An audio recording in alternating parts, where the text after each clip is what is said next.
Welcome back to the next video in the Dominion video tutorial series. In this video, we're going to be talking about some Dominion terms. You're going to hear people say things a lot if you talk to other people about Dominion. So first, it will be helpful to know what these things mean, but also, why are these things instructive? How do these terms help us play better in a game of Dominion? That's the main takeaway here. So the first thing is openings. People talk about a 5-2 opening versus a 4-3 opening. What that means is that since you have exactly 10 cards in your deck to start the game with, that means if I know my first 5 cards through careful subtraction and deck tracking, I can know the next hand. So if I have 5 on my first hand, I'll have 2 on my second hand. 4 on my first hand, I'll have 3 on my second hand. So what this means is that you want to plan your first 2 turns together. I want to know that those 2 cards together are going to be working well for me because I'll be shuffling them in my deck at the same time. The next term you'll hear is a terminal action. A terminal action is any action that leaves you with less actions after you played it than before you played it. So if it decreases your remaining actions, an action is terminal. Non-terminal actions is just everything that isn't terminal. And this matters for a lot of reasons, but the most apparent reason is that we have this term called terminal space, or how many terminals you can expect to play on an average turn. You don't want to build a deck with so many terminals that you're colliding terminals. If I have 2 terminals in my hand, I can only play one of them, and that's bad because one of the terminals could have been better served by either having a non-terminal or maybe a treasure card. It would have made my turn better, as opposed to this terminal that I can't play and won't help my current turn. You can talk about terminal space, and the definition of what it really is changes on how many cards you expect to draw in a turn. So if I'm not drawing any cards, then it's easy to say, oh, I'm drawing 5 cards at the start of my turn, and I have 20 cards in my deck, so if I have 4 terminals, I can expect to play 1 every turn. And, that sounds decent until they collide anyway, because that's how Dominion works. So, you can compute your terminal space, but, don't let just numbers educate the decisions you make when you're building your deck and deciding how many terminals you want to put in it. Because maybe playing a terminal every turn is so important that you want to put more than 4 and just accept that you're going to collide. Or maybe colliding them is so bad and the benefit you get from the terminal is so little that you want to put less than 4 in that deck. Because if I have a turn without a terminal, that's okay as long as I don't collide. Finally, for this slide at least, there's Cantrip. Basically, in Dominion, it means any card that gives you at least +1 card and +1 action. This matters because the action, assuming it's an action card, because only action cards can give you this stuff, the action replaces the action that it originally took to play the card, and then the +1 card replaces the original card that you had to draw to get this in your hand. So if a card gives you at least that much, it's called a cantrip. And normally, barring some edge cases, having cantrips in your deck will not hurt your deck. Now, granted, maybe you could have bought something better, but a cantrip is a useful metric because now you don't have to worry about drawing that card, or maybe I could have drawn something else. So that's what cantrip is useful for. Next couple of terms are a little more meaty and a little more relevant to actual games. So the first one is a village, or sometimes people will call this a splitter. The definition of this is anything that allows you to play multiple terminal actions in one turn. So a lot of these will give you +2 actions, and a lot of them have village in the name, like, village, or farming village, or fishing village, or something. That's not always the case. There are a lot of villages in the game. There's a lot of them. And a lot of them don't say village. There's even one that says village that isn't a village, like Ruin Village. But they will give you this effect in ways that are a lot of times better than just giving you 2 actions, or sometimes worse, but you have to look hard and think through what happens. So in the description of this video, I'll link to an article that I have that will give you an exhaustive list of all the villages if that's what you want. But make sure that you look through and think through what cards are actually doing for you, and see if there's actually a village on the board, because anything that is a village will give you this effect, and if it gives you that effect, then it's just as good as a village that gives you +2 actions. Finally, for this slide, there is draw, and the definition of draw here is any combination of cards that increases your hand size without decreasing the number of actions you have remaining. Now, there are some slightly different definitions of draw.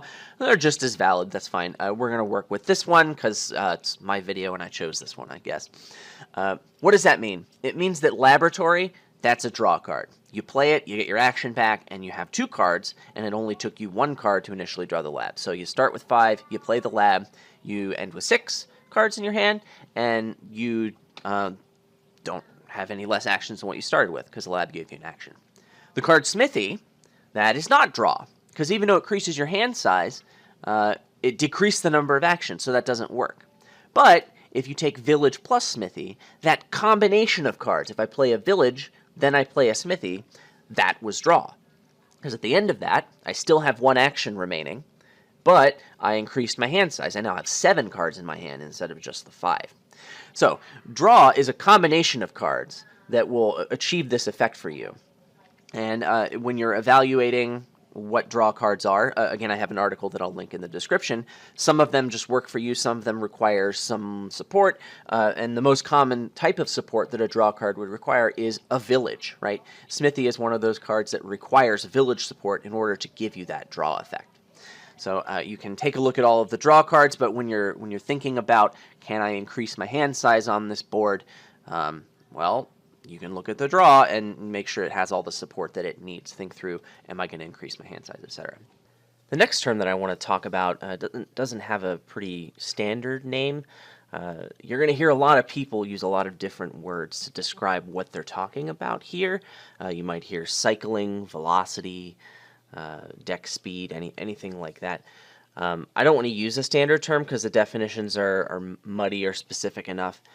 The more important thing here is why you're doing this, and the concept we're focusing on is the result of playing your best cards more often.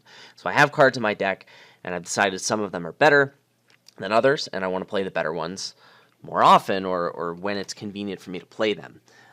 The 2 most effective ways of doing this are trashing and draw. If I have less bad cards because I've trashed them, then of course, then I'll be playing the good ones more often. And then draw, if I can draw all of the cards, then even if I can only play some of them, well, I can just choose to play the best ones, and then I'm playing the best ones, more often. So these are the strongest forms of that. However, there are other ways of accomplishing this goal that aren't trashing and draw, and some cards are really only good for this purpose. And it's important to know why you're doing it. So one of them is top decking cards. You can put newly gained cards on top of your deck or maybe in your hand instead of having them in your discard. That means you get to see them sooner, and so supposedly you play them more often. Obviously, if the newly gained card is not one of your best cards, then this isn't good for you. So as long as we're focusing on the why, what we're doing, we want to play best cards more often. It's clear when this is good and when it's not. Another method is increasing the quality of cards in your hand or on top of your deck. So something like a cellar or a warehouse will increase the quality of cards in your hand, even though it may not increase the quantity of cards in your hand. And then there are similar effects for the top of your deck, such as cartographer. Another way of doing this is moving cards from your deck to your discard. You'll hear this called cycling a lot of the time, or various other words. It applies to different games as well. The thing is, you'll shuffle your deck more often, and the assumption is that, well, I'm putting good cards in my deck, and so if I shuffle them in more, that means I see them faster. The time between when I gain those better cards and when I'm playing them is going to be shortened because I'm doing this. Again, though, this falls apart if you're not adding good cards to your deck, or if you're just adding cards that are the same. So remember, you want to be playing your best cards more often, and so if you're gaining the best cards, then of course doing this helps you, but if not, then it doesn't. And then finally, just buying a lot of copies of that card can allow you to play your best cards more often. If I have more of it, I'm more likely to see it on any given hand, or maybe multiple copies on a certain hand. Each one of these has its applications, and these applications can also change pretty significantly if you draw your entire deck. There's a lot more detail in a podcast episode that I will link in the description of this video if you want to hear about that. Be advised that some of the terminology is, a little bit different. Again, the terminology is in flux, but the reason we're doing this is you want to play your best cards more often. And this is going to help you in cases where you look at a card like Sage or Border Guard. These cards aren't any of the other effects that we've talked about, the whole reason that these are good cards is because they allow you to play your best cards more often if you're putting them in the right situation to do that for you. Alright, so that's the end of this video about Dominion terms. The next video is going to be about some more Dominion terms, but they're going to take these terms and they're going to build upon them to get some concepts that are more directly related to games of Dominion. So I hope you enjoy that video. Thanks for watching.